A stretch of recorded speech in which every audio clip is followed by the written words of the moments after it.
আসসালামু আলাইকুম ওয়া রাহমাতুল্লাহি ওয়া বারাকাতুহু। আলহামদুলিল্লাহি রাব্বিল আলামিন ওয়াল আকিবাতু লিল মুত্তাকিন ওয়াসসালাতু ওয়াসসালামু আলা সাইয়্যিদিল আমবিয়া ওয়াল মুরসালিন। সম্মানিত দর্শক ও শ্রোতা মণ্ডলী, আমি ফজলুল হক হাতিমি জান্নাতের দিকে চ্যানেলের পক্ষ থেকে আপনাদের সকলকে জানাচ্ছি আন্তরিক অভিনন্দন ও মোবারকবাদ।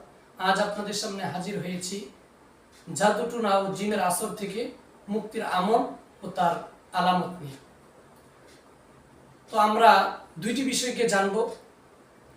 এক নম্বর বিষয় হচ্ছে জিন ভূত ও জাদুটোনার আলামতগুলো কি কি। কোনো ব্যক্তিকে যদি জাদু করা হয় তাহলে জাদুগ্রস্ত ব্যক্তির শরীরের মধ্যে কি কি আলামত প্রকাশিত হয় এবং কিভাবে বোঝা যাবে যে সে জাদুগ্রস্ত।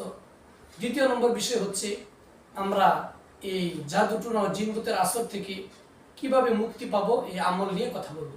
জাদুটোনা ও জিন ভূতের আসর যদি কোনো ব্যক্তির উপর করা হয়, তার চিনার জন্য এক নম্বর আলামত হচ্ছে শরীর জ্বালাপোড়া করবে। নাম্বার 2, মানসিকভাবে অনেক অশান্তি লাগবে। নাম্বার 3, শরীর অনেক বেশি অস্থির অনুভব হবে। নাম্বার 4, সারা শরীর দুর্বল লাগবে। নাম্বার 5, শ্বাস স্বাভাবিক গতিতে চলবে না, কেমন জানি মনে হবে যে শ্বাস বন্ধ হয়ে যাচ্ছে, স্বাভাবিকভাবে শ্বাস নিতে পারছে না এবং অনেক কষ্ট করে শ্বাস নিতে হয়। নাম্বার 6, ব্যথা অনুভব হবে, শরীরের বিভিন্ন জোড়া জারার মধ্যে সে অনেক বেশি ব্যথা অনুভব করবে।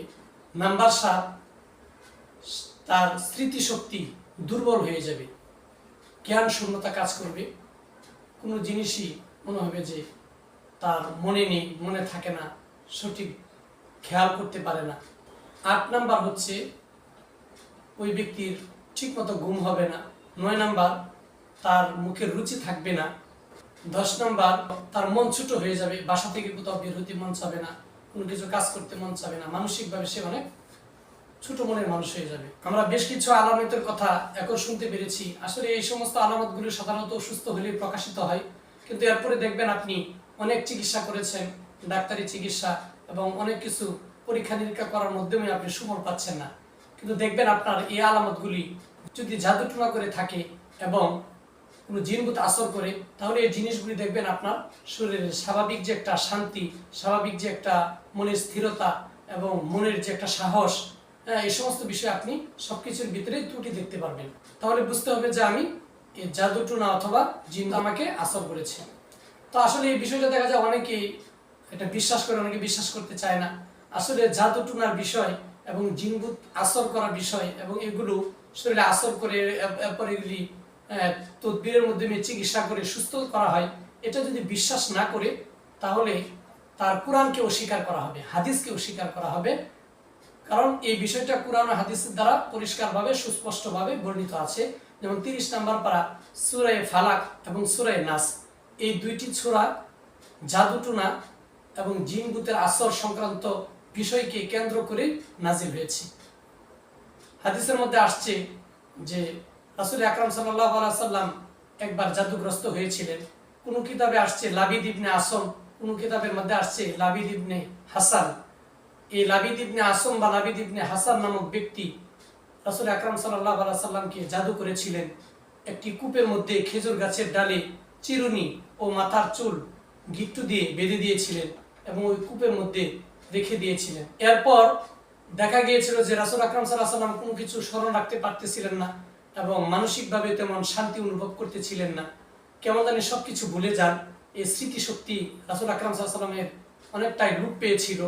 বিবিদেরকে বিভিন্ন বিষয়ে জিজ্ঞেস করতেন যে কাজটা করেছেন ওইটা করেছেন কি না, গতকালকে আমি কোথায় ছিলাম, কোন বাসায় অবস্থান করেছিলাম, আগামীকালকে কোথায় থাকবো, কার সাথে থাকবো, এই সমস্ত বিষয়ে রাসূল আকরাম সাল্লাল্লাহু আলাইহি সাল্লাম বারবার প্রশ্ন করতেছিলেন।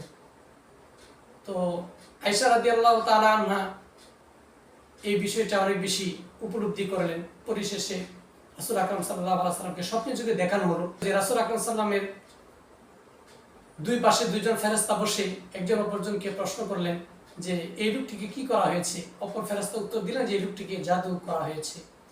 অপরজন জিজ্ঞেস করলেন কোথায় জাদু করা হয়েছে, কে জাদু করেছে। আরেকজন ফেরেশতা উত্তর দিলেন যে লাবিদ ইবনে আসম সে জাদু করেছে। অমুক কূপের মধ্যে খেজুর গাছের ডালের মধ্যে চিরুনি ও মাথার চুল গিট্টু দিয়ে তাকে জাদু করা হয়েছে। একজন ফেরেশতা আরেকজন ফেরেশতাকে বলল যে এটা কিভাবে সমাধান করা যেতে পারে। তো তারা প্রতি উত্তরে বলেছিল, রাসূল আকরাম সাল্লাল্লাহু আলাইহি ওয়াসাল্লাম জাদুগ্রস্ত হওয়ার পর রাসূল সাল্লাল্লাহু আলাইহি ওয়াসাল্লামের উপর সূরা ফালাক এবং নাসকে নাজিল করা হয়েছে। তো আমরা এই হাদিস থেকে পরিষ্কারভাবে বুঝতে পেরেছি যে জাদু টোনা করার বিষয়টা, ঔষধ করার বিষয়টা বা জিনগুত আসর করার বিষয়ে সবকিছু এই দুইটি সূরার মাধ্যমেই প্রমাণিত। আর সূরা ফালাকের মধ্যে মিন শাররিন নাফাসাতি ফিল উকাদ, আল্লাহ রাব্বুল আলামিন রাসূল আকরাম সাল্লাল্লাহু আলাইহি ওয়াসাল্লাম বলেছিলেন, হে নবী, আপনি যে সমস্ত ব্যক্তিরা সুতার মধ্যে গিট্টু দিয়ে মানুষকে জাদুগ্রস্ত করে, এই গিট্টুর মধ্যে ফুঁক দিয়ে যারা জাদু করে, তাদের অনিষ্টতা থেকে আপনি আল্লাহ সুবহানাহু ওয়া তাআলার কাছে আশ্রয় গ্রহণ করুন। তাছাড়াও সূরা নাস এই জিনভূত সম্পর্কে আরো পরিষ্কারভাবে প্রমাণিত হয়েছে।